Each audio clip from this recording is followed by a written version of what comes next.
RTL Sports Talk. I'm your host for today, Billy Grand Hefe Haddon here, along with Michael Buckheister, no Matthew Lyle today. How you doing today? Man, I'm doing fantastic. Just got home from work. Pretty excited to talk some sports with the man, the legend, the myth, the Grand Hefe himself. You give me too much credit, but I appreciate that. Let's go ahead and jump right into it, man. The Pittsburgh Steelers defeated the New England Patriots yesterday, 17-10. Brady went 279, one touchdown, one interception. Big Ben had 235, two touchdowns, two interceptions. What was your biggest takeaway from the game? Is who you expected was going to win the game? Did they win the game? What happened? What you saw? No, I definitely saw the Patriots winning this game. I kind of thought the Steelers were kind of you could have stuck a fork in them, but the Steelers had to win one game. I believe they do have that division locked up now, as of right now. And the Patriots, they looked at a sink. They did not look like the Patriots that we are used to seeing. And I'm sure many people are starting to allude to this, but they are starting to question: has Father Time caught up with Tom Brady? Has he hit him in the middle of the season at the wrong time? Yada yada yada. And I think that answer to that question, yes, Father Time has caught up with Tom Brady finally, but I still think the Patriots can do well in the playoffs just because they've been there, they've done that, and they have a great head coach with Bill Belichick. So you took a page right out my book because you must have been in the unpopular opinion archives because that was the name of my title for unpopular opinion today. Has Father Time caught up with Tom Brady? And I think it definitely has as well. He hasn't been the same this year. He hasn't looked the same. He's a middle of the road quarterback this year. I think he's 11th in yards per play attempt. He's 12th in passer rating, 10th in touchdowns. And this is just 2 seasons away from him being removed from his MVP season that he had the year that they won the Super Bowl over the Atlanta Falcons. So we're not talking about a Tom Brady that looked old a few years ago or even last year, who still played well. Yep. Let me ask you one question, though. And just for your note of what you talked about the Patriots, this is unprecedented for them. This is the first time since 2002 when they have lost back-to-back December games. So that shows you how dominant this team has been in December.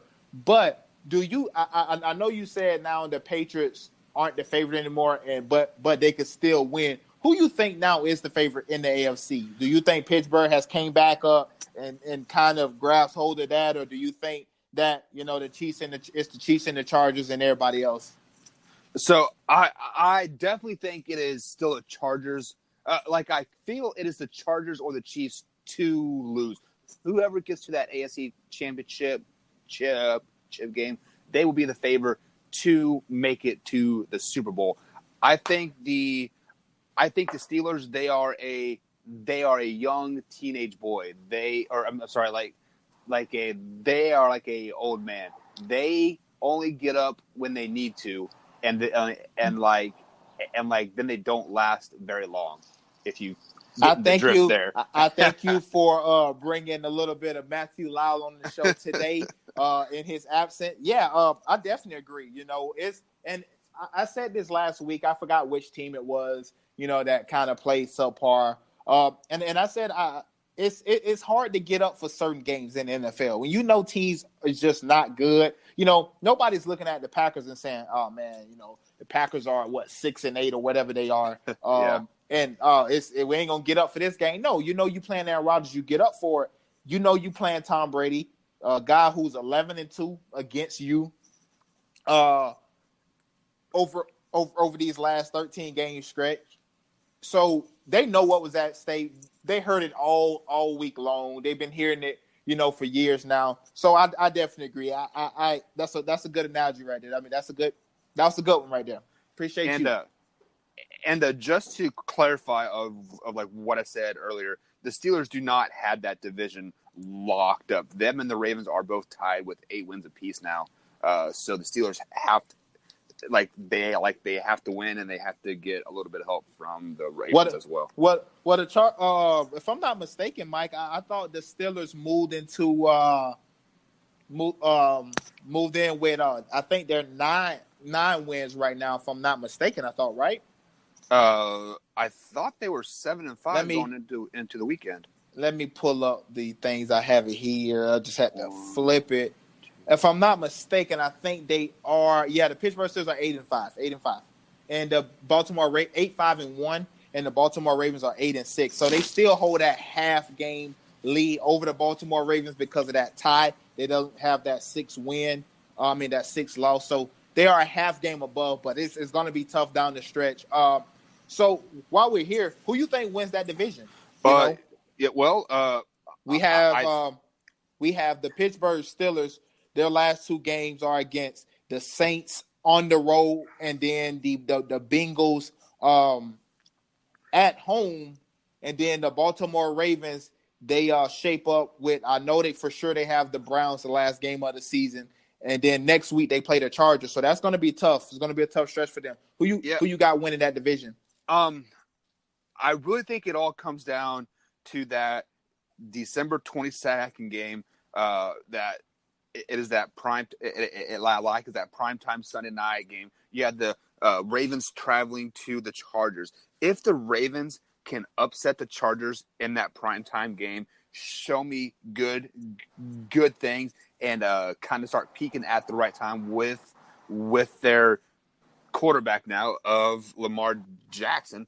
We're going to get into him later on. I kind of think it is the Ravens to lose because I don't see the Steelers beating the Saints. I mean, of course, just to allude of what we just said, they might be able to get up for this game and show us something, and I think they'll beat Cincinnati.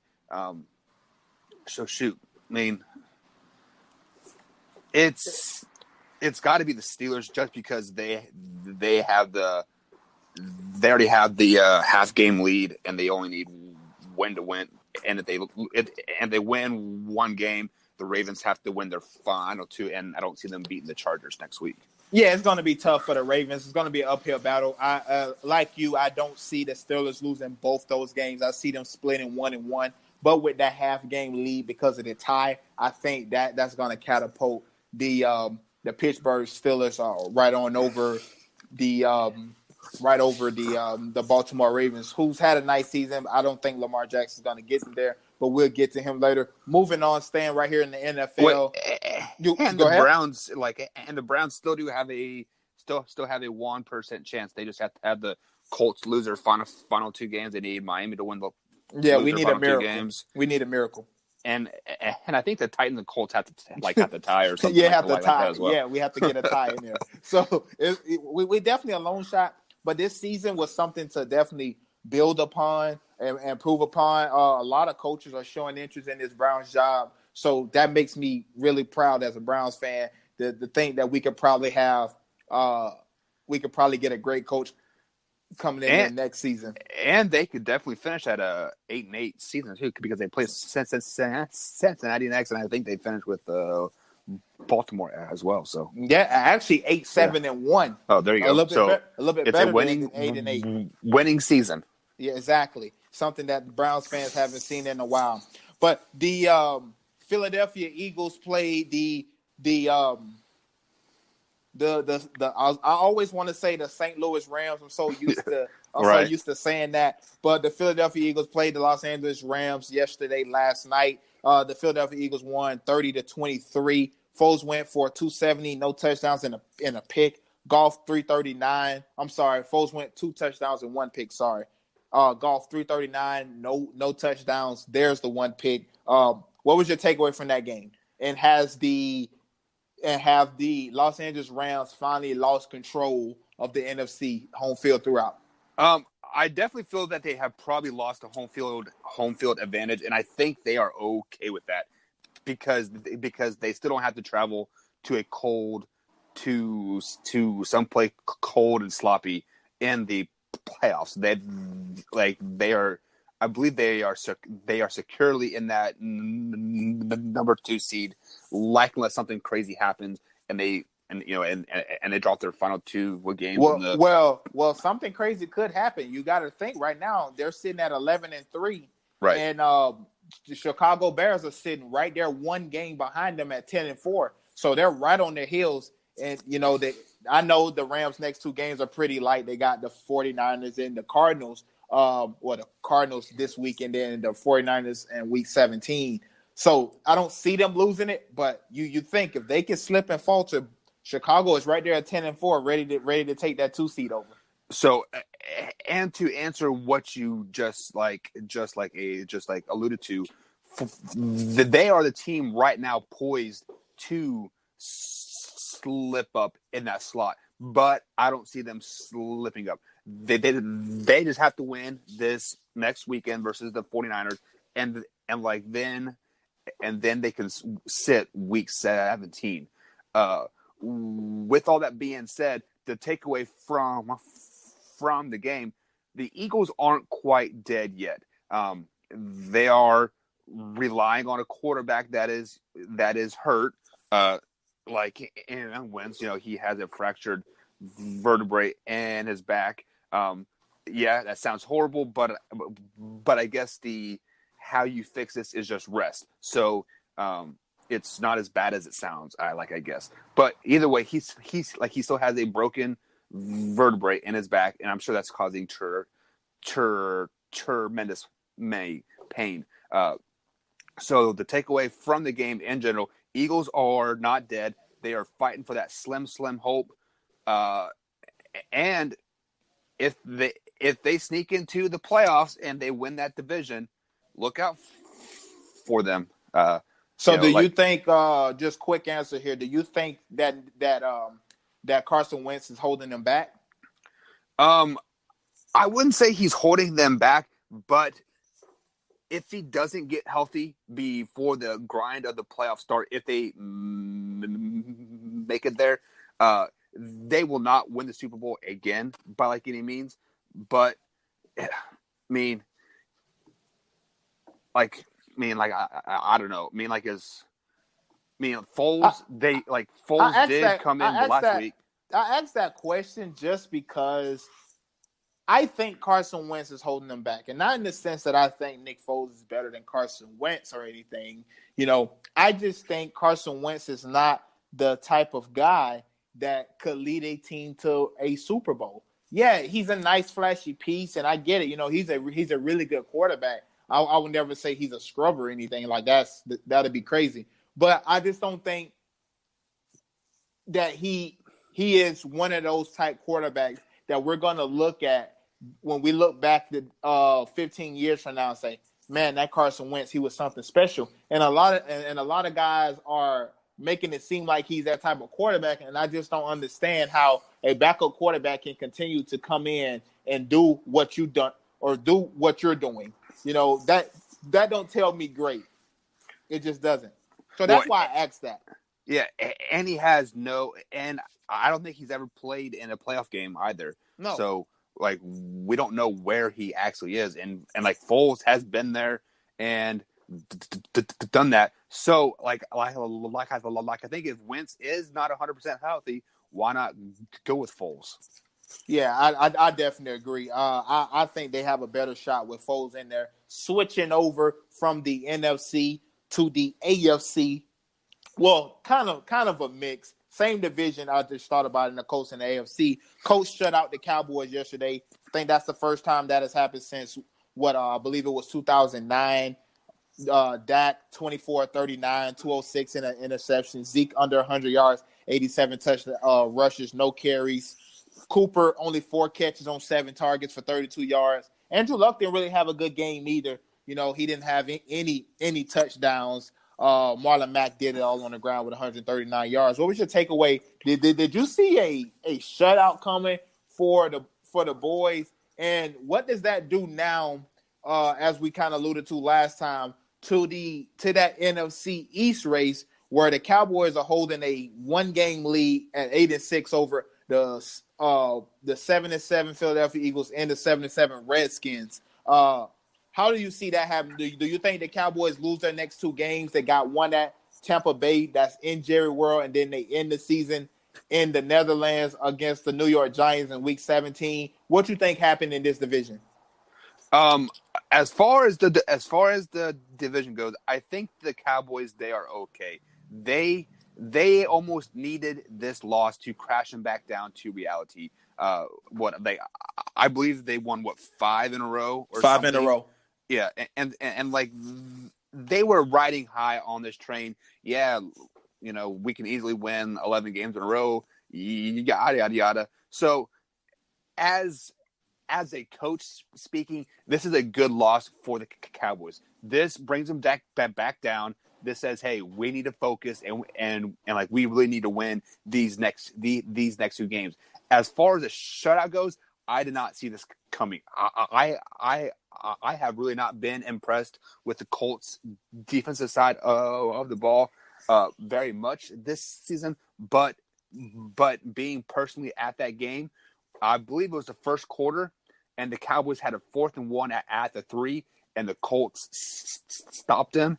At that point, you just saw the Cowboys sideline. They were done. They were ready to check out. They were ready to go home. So the Colts, they are a solid team. Like you alluded to, Luck had a pretty average, if not below average game, but that Mac guy, guys, you guys need to pick him up for your fantasy team this next year. Another fantasy plug. Come on, Yeah. DraftKings, or hey, come on, man. They definitely used and abused this guy. So if he does half of what he did at the game next year, all game or like all year, he will score you some good points. Hey, man, I definitely that big game yesterday really a big part of why the Colts won the game, was able to control the game. DeMarcus Lawrence, a guy who I thought that was going to be big in this game, a guy who talked a lot of noise, or he's been talking noise all season. No sacks yesterday, for that for him on that defensive line. And when that happens, when that defense can't bail you out, when Ezekiel Elliott cannot bail you out, you see a pretty average Dak Prescott, somebody, or what I've been kind of saying all year long, because you cannot count on Dak Prescott to take you to the promised land. He's not that guy. He's never been that guy, and I don't think he ever will. And hence you get a shutout. Now, to his credit, on that touchdown drop, that was deflating. I bet that was deflating. If you're looking at it on TV, they showed how he closed his hands before the ball even got there. The ball hit the outside of his hands. So I get it. They probably could have scored there, but still, 1 touchdown, that's pretty average. Let's move on. Go ahead. Also, that was a horrible pass by Dak as well. He underthrew that guy by at least a yard, so like he had to come back and stop and reach and like. And yeah, but like, that was a very catchable ball though. Well, I can't blame Dak on that one. No. Go ahead. I blame Dak 100%. There was nobody in the back of the end zone. He had 9 yards to throw it anywhere back there. Now I agree he probably could have threw it. Yeah. I agree he could have put it in the front of him. But like I said, when you look at the replay, he literally closed his hand, before the ball even got there. The ball is literally, there's no reason why the ball should be touching your glove, the back part of your glove. You're right. You're right. But I agree. He probably could have put it out in front of him. That way he could have just led him right in the end zone. But, you're an NFL player. You getting paid hundreds of thousands of dollars. You got to make that play. Just before we leave this game, right now the Colts are on the outside looking into the NFC playoffs at like 8-6 in that Ravens team. They look like they had that 6 and final seed in lock. Do you think the Colts or the Titans can overthrow the Ravens for that final playoff spot? I think so. I mean, especially with the Ravens playing the Chargers next week, that's really the biggest factor because you, like me, think that the Chargers is one of the, if one or two best teams in the AFC and probably in the NFL as well. You know, the way that they've been playing, and you know, you look at Tennessee's schedule. Tennessee got the Redskins, and then they got the Colts. Both games at home, so both games that they should be able to win. You know, especially with the Redskins decimated. Now they done went to Josh Johnson. So I do think with all three teams sitting at 8-6, I think the Titans probably have the best shot at overthrowing the Baltimore Ravens just because of that Chargers game. Right. I mean, and like week 17 in the NFL is shaping up to look pretty awesome. Yeah, it's gonna go down to the wire in a lot of these conferences. A lot of these games gonna mean something. So it's gonna be interesting to see. Moving on to the Baltimore Ravens, who's won their last 4 out of 5, with their only loss coming to the Kansas City Chiefs last week. They won yesterday, beat the Tampa Bay Buccaneers. I believe the score was 20-12. Lamar Jackson, pretty subpar game again, 14-23, 131, and 1 touchdown, 18 carries for 95 yards. This is my take on this. Mike, you can just, join in or chime in whenever you feel ready to. Having Lamar Jackson back there is a liability.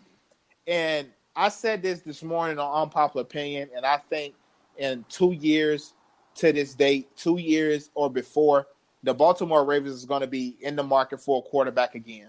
This guy is not going to be able to take them anywhere. Yes, he's hot right now. He looks good. The team is winning. People are responding to him.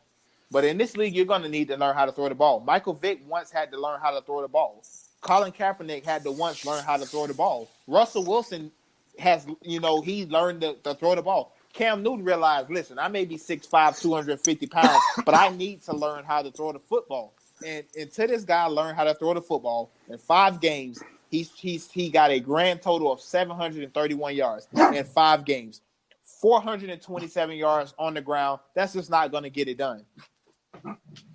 Yeah, and I think the Ravens are going to get knocked out of the playoffs because of their coaching at this point. My dog is going crazy. Apologize about that. I'm going to punch him in the nuts.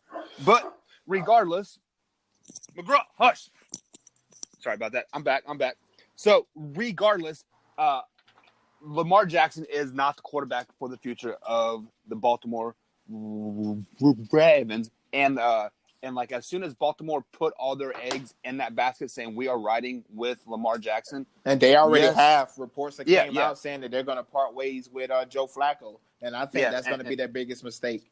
Yeah, and so teams now can prepare for a running or for a quarterback that cannot pass.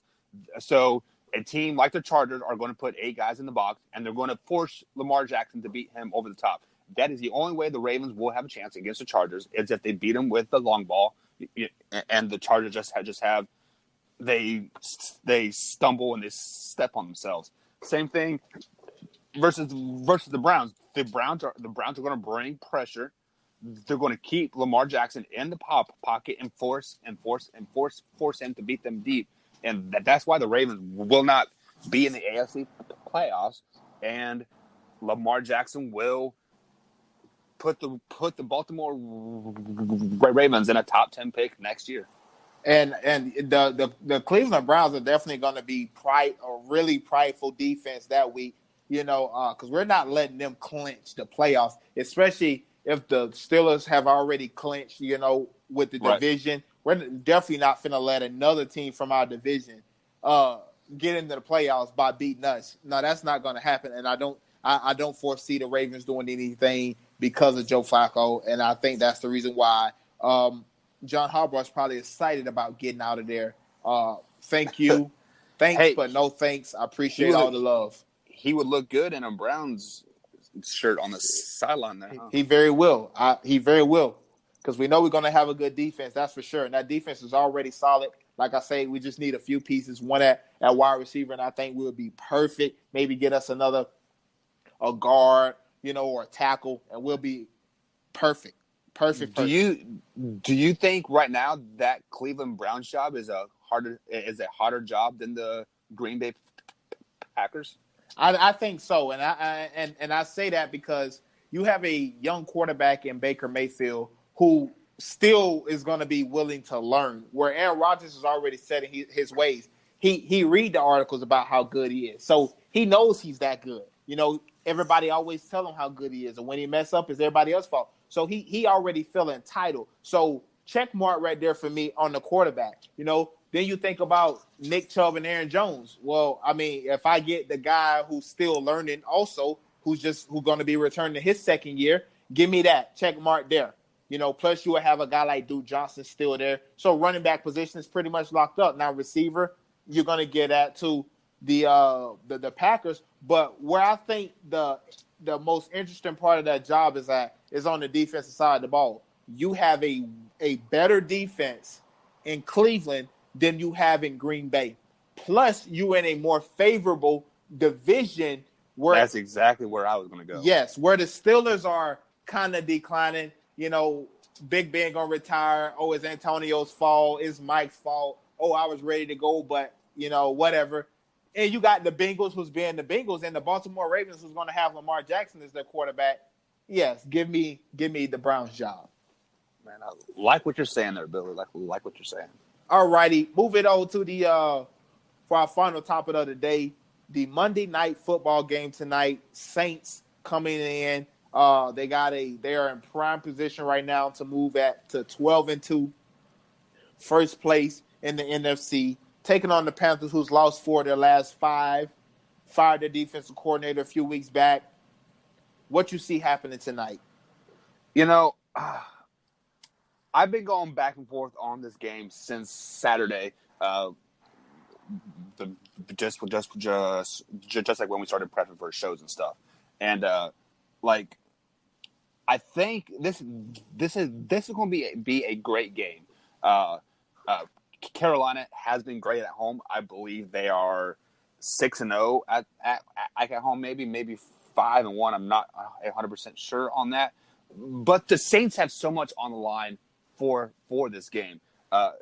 If they win this game, I believe they do clinch the number 1 seed in the NFC playoffs and home field advantage, and they want to rest their players the next week because they played the Steelers and the Panthers again in their final 2 games here. And to your point, Carolina Panthers is 5-1 at home.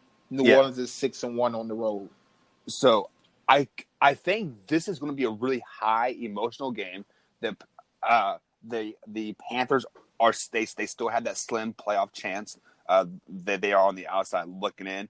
They need to win out and get some help. If I'm not mistaken, they're behind the Eagles and the Redskins. Yes. So I look for them coming out very, very hot, slinging the ball. Seattle as well. But Seattle got that division locked up, huh? No, Seattle is in the division with the Rams, so they're true that. Yeah, they are in that West division. Yeah. Yes. So I'm going to pick an upset pick. I'm going to pick the Panthers to upset the Saints, simply because I don't know what the Saints are going to bring. They have been struggling the last few weeks here. They lost against the Cowboys. They struggled real bad that first half against Tampa Bay, and this is their 3rd game on the road in a row. So, give me the Panthers tonight, and they're going to win by 10. That's a tough pick, and I'm going to go on the opposite side of the spectrum. I'm going to go to New Orleans Saints. The New Orleans Saints, Sean Payton and Drew Brees, they know what's at stake right now. They know what home field throughout could mean. They know how big that is to have whoever it is, because they feel that they can beat whoever it is when they're in that Mercedes-Benz Superdome. They know what's at stake. They're going to come out. They're going to be ready. They're going to pounce on that lowly, snake-bitten defense, which is the reason why they fired their defensive coordinator, because they couldn't get it together. They got a bunch of young guys right now on on that side of the ball. I like the Saints. I like Kamara, Ingram, Thomas. I think they're going to roll tonight. You got Graham Gano, the kicker, and you got Greg Olsen, who's out, injured reserve. I like Drew Brees to put up about 41 tonight on that defense. I think the score is going to be somewhere like 41-27. Saints. There you and they go. move into first place. Even though the Saints haven't scored 40 points in the last 3 or 4 weeks, but that's the story for next week, huh? Yeah, but they playing against a bad defense right now. Right. This Panthers defense is giving up almost 400 yards passing or 400 yards total. And so, I hear everything you are saying, but it's something about being at home, Monday night game, fighting for your playoff lives versus a division rival that you play twice in the next 3 weeks. I definitely it's definitely a good point. I just think the Carolina Panthers are done. They've once they hit that losing streak, they was at 6-6, or they was at 6-4, I believe, at one time, and now they're at 6-7. Yeah, they've lost 5 or 6 straight. Yeah, I know that they've been playing great, or they were 6-3 because they lost 4 of their last 5. This team is done. They're going to be in the market for a Mike McCarthy in the offseason. They just want to get to the offseason. They need a big play threat at receiver to help Cam Newton and Christian McCaffrey out. I think they're 1 year ahead of time. If they can get them a good receiver, I think they'll be good. But I think the Saints win tonight. Yep. We'll see. We'll see. All right. So that's going to be it for today's show. Mike, you want to plug us and tell the people where they can find everybody at? Yeah, guys, we are out there on iTunes, Google Podcasts, YouTube. We've just been approved for iHeart Radio as well, so we'll be up there in the next 72 to 48 hours. So you can search RTF Sports Talk there if iHeart is your podcast streaming service of choice there. But guys, we'll be back tomorrow at 9:45 at the same time, same place. Check us out. All right. Y'all heard it here first. See you guys tomorrow. Appreciate you, Mike.